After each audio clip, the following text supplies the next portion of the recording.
I don't want to have a baby now. Maybe in the next 1 year. Maybe in the next 2 months. But not now. Why is that? Is that the question on your mind? Watch further as I answer these questions and also explore the theme, childless by choice.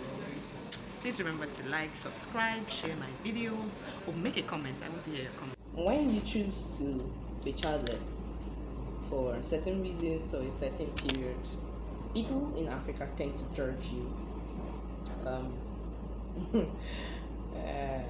Some people even say, you're not getting any younger. Women have a time, age is not on your side. And I begin to wonder at your level of understanding most of the time. And personally, I forgive people who have that opinion, because I know that you could freeze your ovaries these days. You can decide to have a baby via surrogates, like have someone else bear your ovary and your spouses or donor sperm. And I don't understand why you be talking about age. The person who doesn't have a child knows how old he or she is more than you do, understands how their body workings are, understands what their finances are like.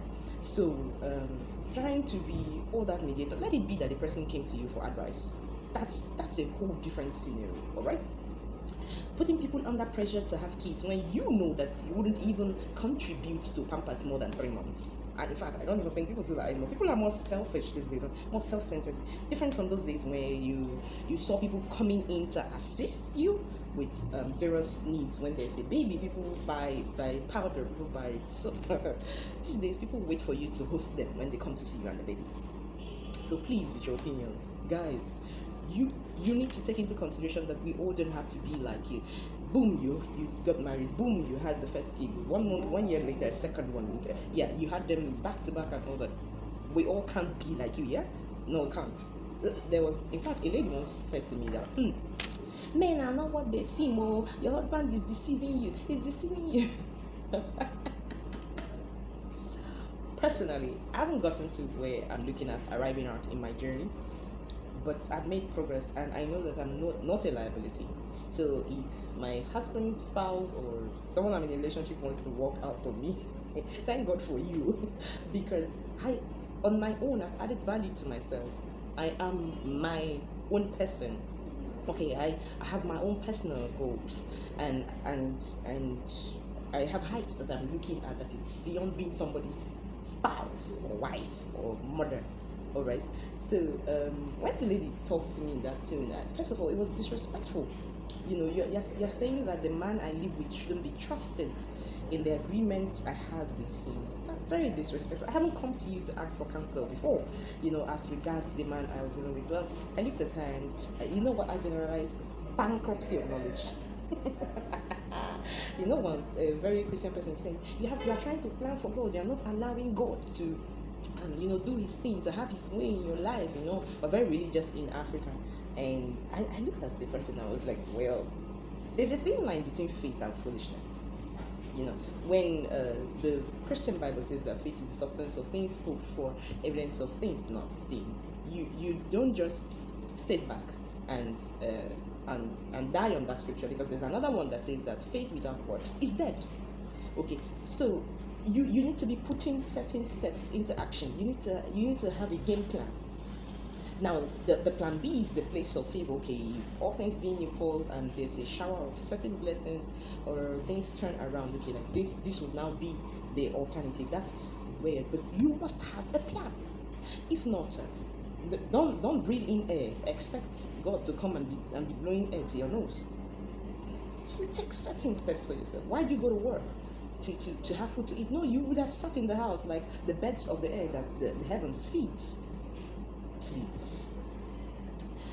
I need to share this with you before I summarize on this one. Like I was in church on a Saturday, because I'm a church girl. I was in church on a Saturday in a Christian gathering for those of you who are not Christians, and there was a call for people who needed the fruit of the womb. So a certain lady ran up to me and she was like, mama, you need to go out for the call. I'm like, what's happening? She said, they're praying for people who need the fruit of the womb. I looked at her and laughed. The funny thing is, the person who was speaking to me doesn't have a child, and she's about 50, if not more. I looked at her and laughed. She said, my husband and I have been praying for you in our houses and all that. And I told her, Mommy, I actually don't have any issues having children. I just don't need one yet. She looked at me like, then she dragged me, then she called other women, and they went out. That would embarrass certain people. Because of my person, like, I think I know better. I was patient enough to listen to them, and they went counseling me. I needed to have a child and all that and all that, and I'm the one wearing the shoe. I know exactly where it pinches. And on this particular day, they were speaking to me. If I told them what it took me to come to that meeting, I think a lot of them will repent in dust and ashes. So, anyway, I chose to be childless for a season, and after that time, I plan to have kids. I want to hear your opinion. What are your challenges? Are you married? Have you been childless by choice before? What are your challenges? What do you go through? Is it the peer pressure, the family pressure? I've gotten pressure from my parents. Like my dad once told me, like, I'm going to take you to particularly, we have herbalists here, people who deal in natural remedies. You know, he's going to give you. And I told him that there's nothing wrong with me. I just don't need a child. If I had an issue, I'd tell you. And he was like, oh, well, okay. My dad is a little enlightened, so he let me off for about 2-3 years. Some years later, he called me back again. And I gave him the same answer. Like, oh, well, I think since then, he's backed off. But my mom is the ideal African woman, virtuous woman, Proverbs 31 woman, all inclusive. So my mom goes like, why would you not have a kid? Why would you not have a kid at this stage of your life? And I tell my mom that, listen, my husband and I were not ready to have a baby yet. And she just kind of wrapped her fingers around them. You're saying we're African women. You're not in the Western world. You're not a white woman. You live in Nigeria. You live in Africa. You need to have a child. Age is not on your side. What if your husband has another? Please, if you know yourself, and you've added value to yourself, you won't be scared whether a man walks out on you or not on the account of childbearing. Because trust me, these days, there are first 2 babies. Nobody should deceive you into being on that. And you know what? In my next video, I'm going to talk about the pressures that, the outcome of such pressures on the hormones of a woman.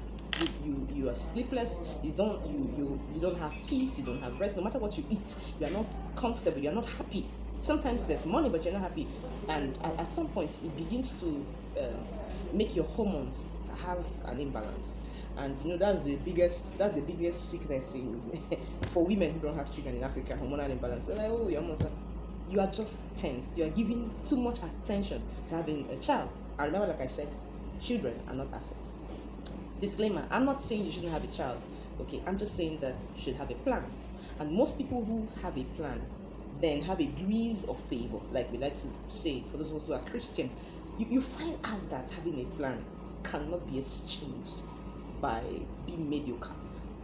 You imagine you wake up in the morning, you go somewhere and you pray through the day. You don't go to work, you don't do any business, and you expect to have food. Those days are gone, my dear. The world has moved. The world is tech savvy. The world has evolution. Like, I can't even tell you how much the world is into. But for those of us in Africa, we're way behind time. So I'm looking forward to women who would share their views. There's some women who don't want kids, and it's not a crime. There's no place that says people should be stoned for that, for not wanting a child. And trust me, I'm very good with kids. You probably don't know how to take care of a child like I'm not, but there's something I'm waiting for. There's something I'm looking up to. Some people don't have a child immediately they get married because maybe they have certain health concerns that they are working on. Stop judging people. You never know what their reasons are. Okay, you can ask in a polite way, but for those of them who are like, what are you waiting for? Your friend that had a baby the other time. Yo, please. Anyway, until we meet again, thank you for listening. Please leave a comment. What are your views on childlessness by choice? Ask me any questions you have. And if you have concerns or a complaint, or maybe you're trying to get married and you want to discuss these subjects on childbearing with your spouse, I could give you useful tips on how to bring up the topic. And, I'm all open to whatever you'd like us to discuss on this particular subject, and others you may feel that I would have relevant advice on. Thank you for watching. Please remember to like, subscribe, share my videos, and put down your views. Thank you. Bye.